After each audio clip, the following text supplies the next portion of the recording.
मैं हूं आपका दोस्त, आपका होस्ट आर के, और आप देख रहे हैं आर के ट्रेडिंग। तो दोस्तों 7 तारीख 2023 है और रात के बज रहे हैं 8। तो चलिए, आज है थर्सडे, गुरुवार है। फ्राइडे को कल मैं रहूँगा नहीं अवेलेबल, क्योंकि पटना में कुछ प्रोग्राम है तो वहाँ पे मुझे जाना पड़ेगा, जैसा कि आपको पता है पटना मीटअप में। तो खैर वो बात अलग है। यहाँ पर एक कहानी के माध्यम से कुछ समझाने की कोशिश करूंगा मैं आपको, ठीक है। और कहानी क्या है ये समझते हैं, और उस कहानी से हमें क्या मोरल ऑफ द स्टोरी है वो भी समझेंगे। देखिए, आपको पता है मैं बुद्ध को बहुत फॉलो करता हूँ। बुद्ध और कबीर, ये दो ऐसे पर्सन हैं जिनको मैं बहुत ज़्यादा फॉलो करता हूँ, उनकी चीज़ों को मानता हूँ, बिलीव भी करता हूँ। क्योंकि एक राजमहल में रहने वाला आदमी संत बन जाता है, और एक कुटिया में रहने वाला आदमी संत बनता है ना। कुटिया में कौन रहते थे? गरीब कौन थे? कबीर, लेकिन वो संत की उपाधि प्राप्त हुआ उनको। राजमहल में कौन रहते थे? सिद्धार्थ, जो बाद में गौतम बुद्ध बन गए। तो दोनों दो अपोजिट जगह से बिलोंग करते, एक बहुत गरीब तबके से और एक बहुत ऊंचे दर्जे से, लेकिन दोनों ही एक जगह पे आके सेम हो जाते हैं। संत की उपाधि मिल जाती, भगवान की उपाधि मिल जाती है, नहीं? तो देखिए, यहाँ पर एक चीज आपके दिमाग में आ रहा होगा कि जब आप किसी एक स्टेज पे पहुंच जाते हैं तो अमीर गरीब छोटा बड़ा ये सबको मायने नहीं रखता, वो सबसे ऊपर उठ जाते हैं। कबीर के पास भी बड़े बड़े लोग जाते थे सलाह लेने के लिए, है ना, और बुद्ध के पास भी जाते थे। तो चलिए बुद्ध की कहानी सुनाता हूँ कि महात्मा बुद्ध जा रहे थे, और उनके एक परम शिष्य थे, बहुत बड़े शिष्य थे, जिनका नाम था आनंद। आनंद हमेशा उनके साथ रहता था, एकदम चिपका रहता था। और आनंद को बीच बीच में वो कभी कभी छेड़ते भी रहते थे, सिखाने के लिए, है ना, कुछ चीज़ों को। तो एक बार उन्होंने कहा कि चलो आनंद, एक गांव में जाना है उपदेश देने के लिए। तो आनंद ने कहा चलिए। आनंद ने नहीं पूछा कि कितनी दूर है, वो चलना स्टार्ट कर दिए। चलते रहे, 5 किलोमीटर चल गए, 10 किलोमीटर चल गए। थोड़े थकावट होने लगा तो आनंद ने पूछा कि महात्मा भगवान कितना दूर है? बोले कि यार ये तो हमको पता नहीं है, लेकिन हमको आइडिया है कि थोड़ी दूर और चलेंगे तो पहुंच जाएंगे, बस थोड़ी ही दूर है। चला 2 किलोमीटर और चला, थकावट होने लगा, लेकिन गांव नहीं आया। एक किसान खेत में काम कर रहा था, तो उन्होंने कहा, आनंद ने कहा भगवान इनसे पूछ लें क्या कि कितना दूर है गाँव? बोला जाओ पूछ लो। उन्होंने पूछा कि भाई किसान जी कितना दूर है गाँव? फलाना गाँव मुझे जाना। कहा बस आ गए आप, 2 किलोमीटर और जाएंगे ना आगे, बस यहीं से दाहिने लीजिए और निकल लीजिए, आप गाँव पहुँच जाएंगे। बोला अच्छा 2 किलोमीटर है। चलना शुरू किया, और गौतम बुद्ध मुस्कुराए। बुद्ध तो मुस्कुराते थे, उनको तो सब कुछ पता है। बुद्ध मुस्कुराए, किसान को देख करके किसान भी मुस्कुराए, दोनों मुस्कुरा के एक दूसरे को बड़े। आनंद ने नोटिस कर लिया, आनंद ने नोटिस किया कि दोनों होशियार आदमी एक दूसरे को देख के मुस्कुराया है, पता नहीं क्या बात है। फिर बड़े 2 किलोमीटर 3 किलोमीटर 4 किलोमीटर पार हो गया, गाँव आया ही नहीं। कहा लगता है किसान ने ना बुढ़वा बना दिया। फिर आगे जाते थे, महिला आ रही थी माथे पे गठरी बांध के।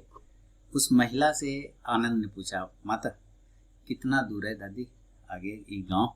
अरे बउआ पहुंच तो गया है, आप कहाँ जाएगा? बस यहीं से ले लो ना रास्ता, कॉर्नर दे के निकल लो, 2-3 किलोमीटर जाएगा ना, पहुंच जाएगा। अच्छा हाँ बस यहीं बगले में। आनंद खुशी खुशी उत्साह में भरे एकदम चलना स्टार्ट कर दिया। बुद्ध उस बुढ़ी माता को देख के मुस्कुराए, माता भी इनको देख के मुस्कुराई। आनंद फिर नोटिस कर लिया ये दोनों मुस्कुरा रहा है एक दूसरे को देख के, फिर चलना स्टार्ट किया। चलते चलते चलते चलते फिर एक काफी देर 2 किलोमीटर पार हो गया, 4 किलोमीटर पार हो गया, आ ही नहीं रहा। फिर एक आदमी आ रहा था साइकिल से, उसने पूछा कि बैलगाड़ी लेके कि कितना दूर है गाँव? बोला बस आ गया हो, 2 किलोमीटर और जाओगे, 1-2-3 किलोमीटर आपको गाँव आ जाएगा। तब वो खिजिया आ गया। बोला यार हर कोई बोलता है 2-3 किलोमीटर चलो, 2-3 किलोमीटर चलो, और गाँव आ ही ना रहा है, और मालिक आप मुस्कुराए जा रहे हैं। बुद्ध को बोले आप मुस्कुराते हैं खाली इन लोग का बात सुन के, क्या बात है आप मुझे बताइए, अब हम नहीं जाएंगे। तो बोले चलो पहले पेड़ के नीचे किनारे में बैठो, फिर समझाते हैं। बोले देखो हमको पता है कि हम 2 किलोमीटर आगे जाएंगे ना, 3 किलोमीटर भी जाएंगे तो गाँव नहीं आने वाला है, क्योंकि इस गाँव में हम पहले आए हुए हैं, और गाँव बहुत दूर है भैया, बहुत दूर है, 50-60 किलोमीटर जाएंगे तब गाँव आएगा। लेकिन अगर ये बात हम तुमको शुरुआत में ही बोल देते तो तुम शायद चलने के लिए भी तैयार नहीं होते। तो ये सारे व्यक्ति जो तुमको रास्ता भर मिले, ये मोटिवेशनल स्पीकर है, बात समझिए। इनका काम है लोगों को मोटिवेट करना, अपने अपने लेवल पे वो लोगों को थकने नहीं देते हैं, मोटिवेट करते रहते हैं। तुमको 2 किलोमीटर उस बंदे किसान ने कहा, तुम खुशी खुशी जोश में चल दिए। उसने माता ने कहा 2 किलोमीटर, तुमको जोश आ गया। यानी हर जगह पे जहाँ पे तुम थकते हो वहाँ पे तुमको कोई मोटिवेट करने वाला मिल जाता है, तुम्हें एक जोश आ जाता है। तो हम इसलिए उनको देख के मुस्कुराए और वो लोग भी हमको इसलिए देख के मुस्कुराए क्योंकि दोनों को समझ में आ गया मेरा भी वही काम है मोटिवेट करना और उसका भी वही काम है मोटिवेट करना।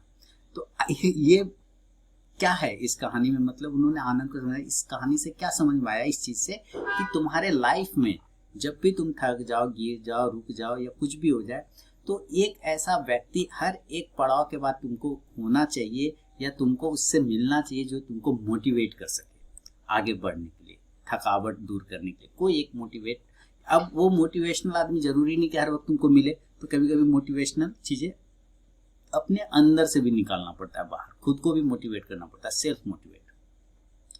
लेकिन ये चीजें बहुत मुश्किल होती है जब सेल्फ मोटिवेट करते हैं ना, तो एक तपस्या करना पड़ता है, मतलब एक तरह का साधना करना पड़ता है, अपने आप को जगाना पड़ता है।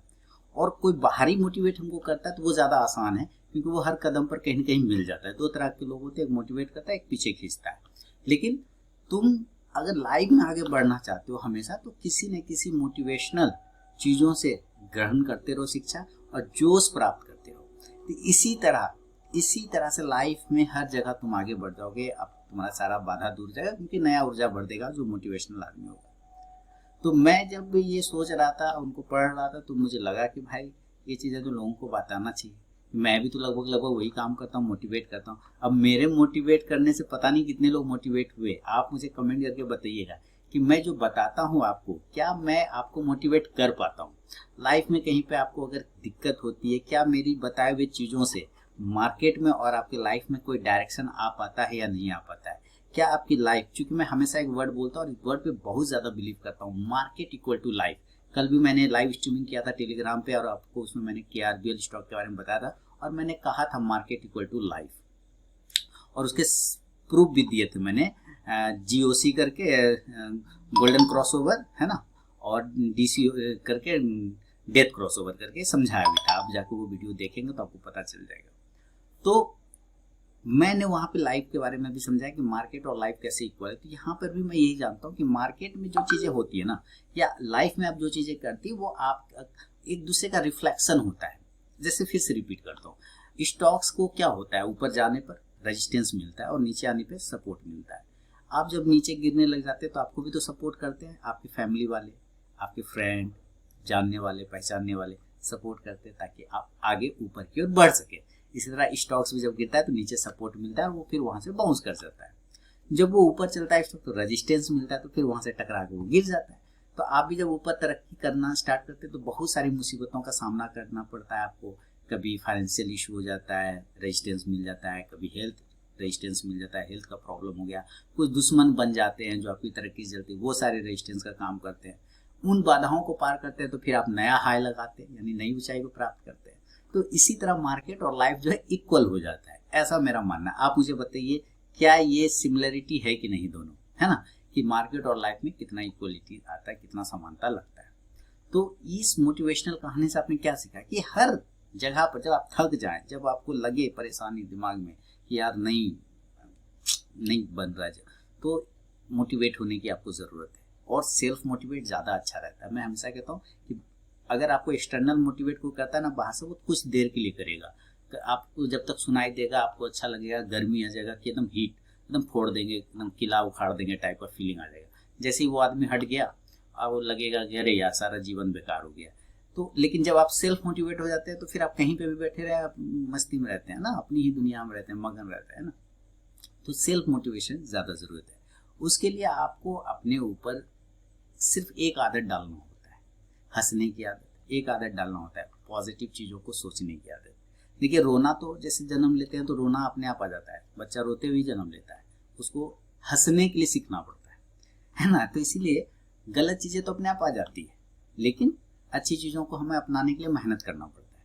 तो इस बात को भी स्टॉक मार्केट में वही है कि लॉस करने में तो हमें कोई दिक्कत नहीं है, एक गलत ट्रेड काफ़ी है हमारा सारा कैपिटल वाइप आउट करने के लिए, उसमें कोई मेहनत नहीं लेना, बस एंट्री कर लीजिए, आपका काम हो जाएगा, सारा वाइप आउट हो जाएगा।